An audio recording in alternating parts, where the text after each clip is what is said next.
Oke Ali, coba engkau sebutkan 5 makhluk Allah yang berjalan di muka bumi tapi tidak dilahirkan oleh induknya. Maka kata Ali, Adam alaihissalam, Siti Hawa, onta Nabi Soleh itu keluar dari batu Pak, tidak dilahirkan oleh induknya. Kemudian tongkat Nabi Musa yang berubah menjadi ular, ular itu juga tidak dilahirkan oleh induknya. Kemudian kambing pengganti leher Nabi Ismail, itu pun tidak dilahirkan oleh induknya. Akhirnya 2 di antara 3 pendeta ini langsung menyatakan asyhadu alla ilaha illallah wa asyhadu anna muhammadar rasulullah. Oh tunggu, kata satu pendeta lagi, 2 kawanku mungkin sudah terpengaruh oleh jawabanmu Ali, tapi masih ada satu lagi yang belum terjawab. Coba engkau ceritakan kisah pemuda yang bersembunyi dalam gua untuk mempertahankan imannya. Baik, akan aku terangkan seperti apa yang ada dalam Al-Quran, kata Ali. Kalau dari Al-Quran kami sudah dengar Ali, kami ingin engkau detail menerangkannya seperti apa yang disampaikan Rasulullah kepadamu. Maka kata Ali, kalau begitu benarkan duduk kalian. Malah ditantang Pak. Jadi dia ingin mengungkap Ali itu ceritanya itu yang detail. Maka kata Ali, silahkan, dari mana kalian ingin menanyakan? Baik Ali, di mana peristiwa itu terjadi? Maka kata Ali, di kota Apesus atau Tarses Pak, antara Turki, Yordan. Kemudian silahkan lanjutkan Ali. Jadi dulunya kata Ali, kota Apesus ini dikuasai oleh raja yang sangat baik. Ketika raja ini meninggal, Raja Dikianius yang menguasai Roma mendengar bahwa Raja Apesus ini meninggal, maka mereka pun menyerang kota Apesus dan mereka kuasai. Kemudian kata Ali, Dikianius membangun istana besar. Tunggu dulu Ali, kata pendeta ini. Berapa panjang dan lebar istana yang dibangun oleh Dikianius? Maka kata Ali, panjang 1 farsah, lebar 1 farsah. 1 farsah itu sekitar 8 km Pak. Berarti dari sini sampai ke Harudin Nasution. Jadi kalau Bapak punya rumah seluas ini sampai dapur, minggu depan mau ke depan lagi Pak. Capek Pak. Luas Bu ya. Bayangkanlah Bu, 8 kilo panjang, 8 kilo lebar. Baik Ali, teruskan. Kemudian Dikianius ini memiliki menteri-menteri, dan Dikianius meletakkan 50 menteri di sebelah kanan, 50 menteri di sebelah kiri. Dan Dikianius mempunyai 6 penasehat, pemuda-pemuda cerdas di belakangnya, 3 di kanan, 3 di kiri. Oke Ali, siapa nama ke-6 pemuda itu? Maka dijawab oleh Tamlika, Miksalmina, Mikaslimina, Martelius, Kalitius, Sidamius. Jadi inilah 6 pemuda yang menjadi cikal bakal Ashabul Kahfi. Tapi waktu itu masih 6. Nah, ini Pak, waktu itu hanya masih 6. Ini pemuda-pemuda cerdas andalan Dikianius. Jadi kalau 50 menteri sudah rapat, tetap nanti keputusan akhir kepada 6 pemuda ini. Jadi jangan pernah remehkan kekuatan pemuda. Ini pemuda suruh gulung tikar di masjid. Kadang mereka potensinya besar Pak, tapi tidak dipakai. Lihat Rasulullah, semua pemuda kalau ada potensi dipakai. Arqam bin Abil Arqam, anak umur 16 tahun, jadi sarang dakwah Rasulullah rumahnya Pak. Mus'hab bin Umair, umur 17 tahun, mendakwahi orang Madinah. Karena dia punya kemampuan, dia anak bangsawan, ganteng, kemudian bersih. Ini pendakwah pertama dalam Islam yang diutus oleh Rasulullah SAW. Yang membunuh Abu Jahal, Muawiz bin Afra, kemudian Muaz bin Amar al-Jamuh. Berapa umurnya Pak? 13 tahun satu, 14 tahun satu. Siapa penerjemah bahasa oleh Rasulullah yang menulis wahyu-wahyu Al-Quran? Zaid bin Sabit. Berapa umur Zaid ketika dipakai oleh Rasulullah? 13 tahun.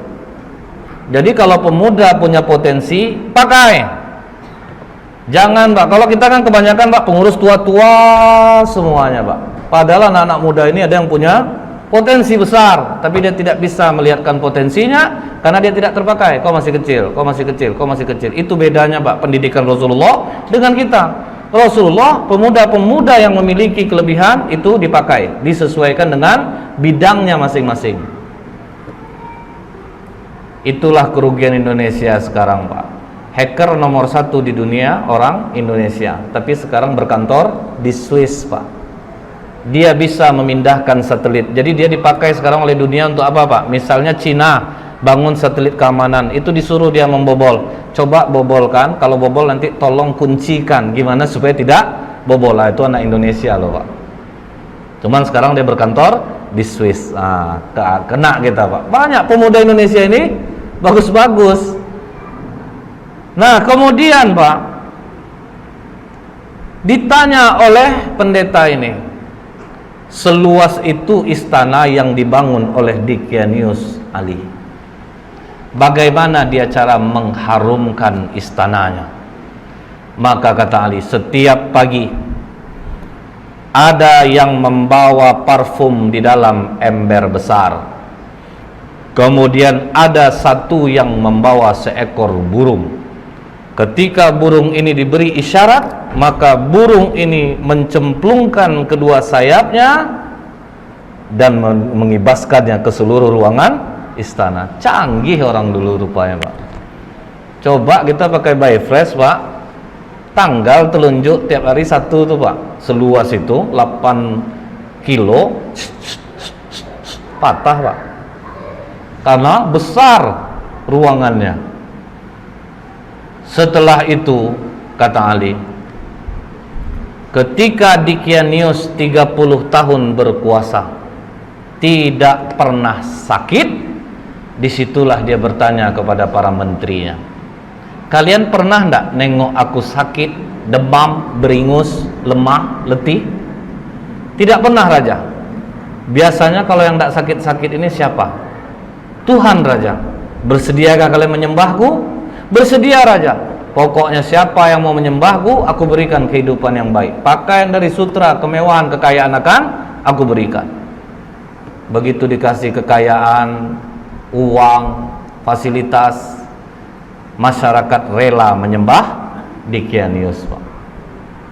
Mereka semua menyembah Dickianius. Itulah bahayanya uang. Jadi uang ini Pak bisa membuat orang labil Pak, dibuatnya. Kita pulang ke rumah lama, marah istri kita, dari mana aja Bang? Nggak BBM, nggak WA. Abang tadi ada kerja sedikit, buka dompet agak beberapa lembar Pak, ini uang untuk abang nggak ngomong dari tadi loh, cemas adek abang lama pulang. Itu dahsyatnya Pak. Jadi kalau dipakai baik-baik uang itu, tapi kalau dipakai buruk dahsyat. Salah satu tanda hari kiamat, pemimpin akan naik orang-orang jahil. Karena ini Pak, orang pintar nggak punya duit. Tapi ada orang dia nggak pintar, duitnya banyak Pak, biasa lebih menang dia. Jadi itulah ngerinya. Betul tanda hari kiamat itu banyak pemimpin yang jahil Pak, karena bukan orang-orang yang ahli di bidangnya yang memegang bagian itu. Jadi uang itu dahsyat kekuatannya.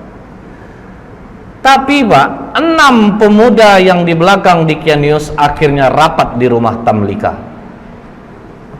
Dickianius mengaku dirinya Tuhan. Disuruhnya orang menyembah, orang pun menyembahnya. Sementara kalau dia Tuhan, kenapa harus kita yang memutuskan setiap permasalahan? Jadi menurutmu bagaimana Tamlika? Dia bukan Tuhan. Justru kita harus berpikir, langit tanpa tiang kok bisa tegak? Pasti ada yang menciptakannya. Hujan turun, bintang bercahaya. Dickianius saja dia masih merasa takut, dia juga tidur, dia juga lapar. Masa Tuhan punya kekurangan seperti itu? Jadi apa keputusanmu Tamlika?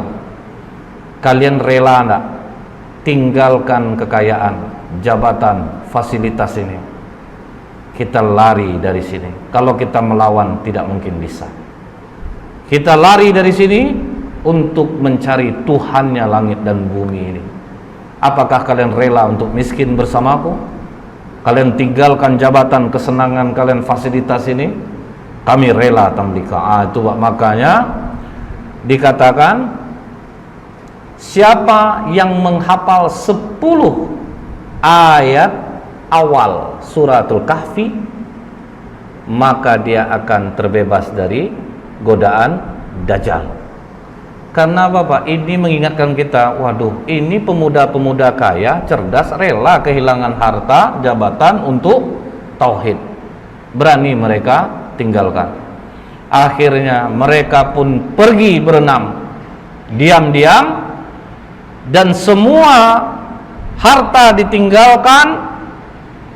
Mereka sempat menjual kurma, Pak. Kurma itu dijual sebanyak 3 dirham. Uang 3 dirham ini dibawalah lari. Cukup jauh mereka berjalan, sampailah mereka berjumpa dengan seorang pengembala yang memiliki seekor anjing. Maka kata pendeta ini, siapa nama anjing itu? Maka dijawab Ali, namanya Kitmir. Kemudian apa kata pengembala ini? Tuan-tuan, dari wajah tuan-tuan, aku yakin tuan-tuan ini bukan orang miskin, pasti dari bangsawan. Jadi karena apa? Orang-orang senang ini kelihatan dia dari wajahnya. Kemudian betul kata Tamlika, kami ini 6 penasehat Dicanius. Dia mengaku dirinya Tuhan dan kami tidak mengaku itu.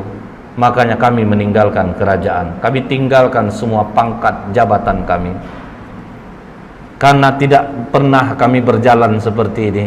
Lihat, kaki pun sudah luka-luka, Pak. Orang manja jalan berkilo-kilo, habis kaki luka. Apa kata pengembala ini? Tenang tuan-tuan, aku mengetahui tempat persembunyian yang baik, izinkan aku beserta kalian. Makanya jadi 7 dengan pengembala ini. Dikembalikannya lah gembalaan dia kepada tuannya, maka dia dan anjingnya ikutlah pemuda-pemuda kepercayaan raja tadi. Kemana mereka dibawa Ali? Dijawab oleh Ali, ke Bukit Naglus yang di bawahnya ada gua yang namanya Khemar. Maka begitu mereka mau masuk gua tersebut, sempat mereka mandi di mulut gua. Jadi mulut gua itu ada air terjunnya, Pak. Jadi memang susah untuk diketahui orang.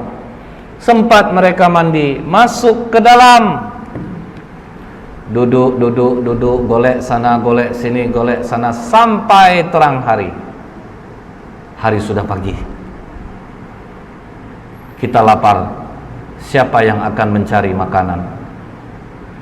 Makanan hanya ada di tempat kerajaan. Berarti sangat jauh kita pergi berjalan ini. Siapa yang mau pergi? Karena Tamlika ketua rombongan, biar aku yang ke sana. Hati-hati Tamlika, jangan sampai engkau tertangkap Dicanius. Begitu Tamlika keluar dari mulut gua, sudah mulai terkejut dia, Pak, karena air terjunnya sudah tidak ada. Tapi terus dia bawa uang 3 dirham ini, jalan terus sampai di gerbang kota. Mulai heran dia, Pak, kenapa berbeda betul kota ini? Apa aku salah masuk? Akhirnya masuk dia di tempat orang menjual roti. Begitu sampai di tempat orang jual roti, ditanya harga roti berapa? 1 dirham. Dia kasih uang dirhamnya. Begitu dia memberi uang dirhamnya, langsung ditahan tangannya oleh penjual roti. Kau menemukan barang kuno ya? Tidak, itu uang biasa, uang aku dari hasil dari menjual kurma kemarin. Jangan bohong. Raja Abdurrahman hanya mengambil 5% dari barang kuno yang ditemukan. Tambah kaget Tamlika, Pak. Loh, nama rajanya kok beda? Bukankah raja di sini Dicanius? Oh, engkau telah menyebutkan nama raja zolim yang mati ratusan tahun yang dulu. Wah, tambah kacau Tamlika. Pokoknya kau harus menghadap kepada raja. Bingung juga dia, Pak. Oke, kita menghadap kepada raja. Begitu sampai di kerajaan, alangkah kagetnya Tamlika, ternyata rajanya memang tidak Dicanius. Dikatakan oleh tukang roti ini, "Raja, ini orang membeli roti kepadaku dengan menggunakan uang kuno. Jadi makanya aku bawa dia kemari. Tapi ini uang aku kemarin, Raja, bukan uang kuno." "Sudahlah," kata raja, "kami hanya mengambil 5% dari barang kuno yang ditemukan." "Tidak, Raja, ini uang baru kemarin." "Sudahlah, jangan berkelit," kata raja. "Aku tinggal di sini, Raja." Disebutkannya lah nama-nama orang yang dia kenal, Pak. Apa kata raja? "Sepertinya pikiranmu mulai terganggu. Nama-nama yang kau sebutkan itu nama-nama orang yang sudah lama matinya." "Tapi betul, Raja, aku tinggal di sini, Raja. Aku masih ingat di mana rumahku." Maka kata raja, "Iringi dia. Kemana dia menunjukkan rumah, pergi kalian ke sana." Diiringilah oleh para tentara sampai di rumah yang dia tunjuk. Diucapkan, dipanggil keluar orang tua yang sudah sangat tua renta. "Mengapa kalian datang kemari?" katanya kepada tentara raja ini. "Ini, Pak, pemuda ini mengaku dia tinggalnya di sini." "Siapa kau, anak muda?" Dijawab oleh Tamlika, "Aku Tamlika, putra Filistin." Langsung sujud kakek ini datuk moyangku. Inilah yang diceritakan oleh Isa alaihissalam. Pemuda-pemuda ini akan bangkit. Mereka mendiami gua. Makanya di kitab Injil ada ayat tentang Ashabul Kahfi, seven sleeper. Jadi ada, Pak. Maka hebohlah kota Efesus. Bangkit raja mengingat apa yang pernah disampaikan oleh Isa alaihissalam. Jadi rupanya sudah datang pula utusan Nabi, sudah berlalu pula masanya. Maka kata raja ini, bawa Tamlika, digendong di atas kuda, dihormati sampai di bawah bukit Nablus. Apa kata Tamlika? Jangan ada yang naik ke atas, karena nanti sahabat-sahabatku mengatakan Dicanius lah yang mengejar dia. Jadi tunggu kalian di bawah, biar aku yang naik ke atas. Maka Tamlika naik ke atas, sampai dalam gua, bawa juga lah roti tadi. Silahkan makanlah kalian dulu. Apakah aman perjalananmu, Tamlika? Bukan aman lagi, malah aku bingung dan terkejut. Tahukah kalian sudah berapa lama kita di sini? Makanya ada dialog itu, Pak, dalam surat Al-Kahfi. Fadarabna ala adhanihim fil kahfi sinina adada. Maka kami tutup telinga mereka dalam gua itu selama beberapa tahun. Kemudian kami bangunkan mereka agar kami mengetahui manakah di antara kedua golongan itu yang lebih tepat dalam menghitung dan berapa lamanya mereka tinggal di dalam. Jadi mereka mengatakan ada yang setengah hari, ada yang 1 hari.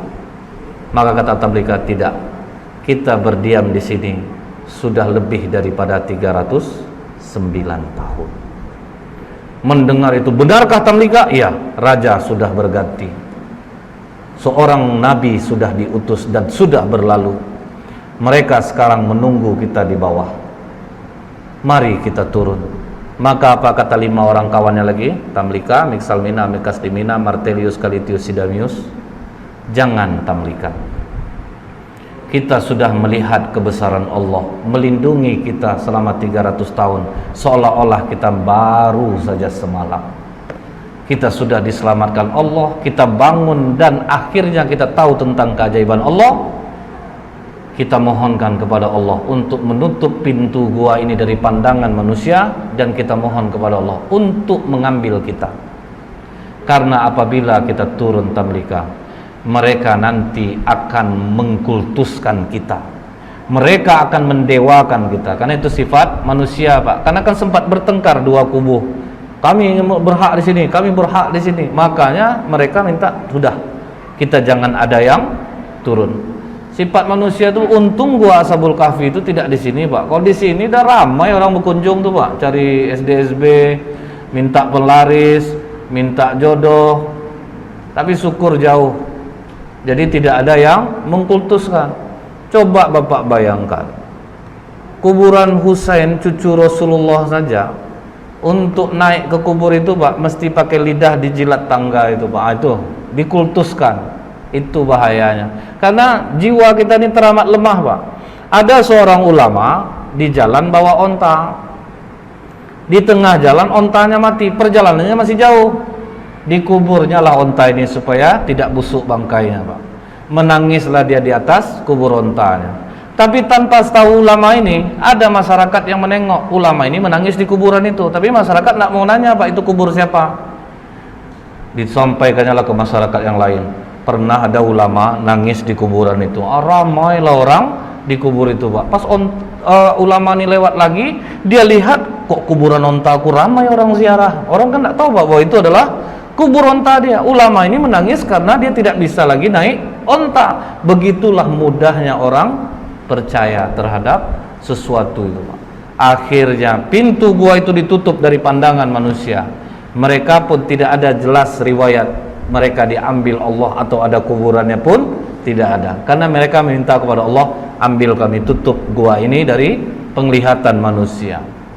Seminggu raja berkeliling mencari Pak, tidak ditemukan gua itu pada awalnya. Kalau sekarang sudah.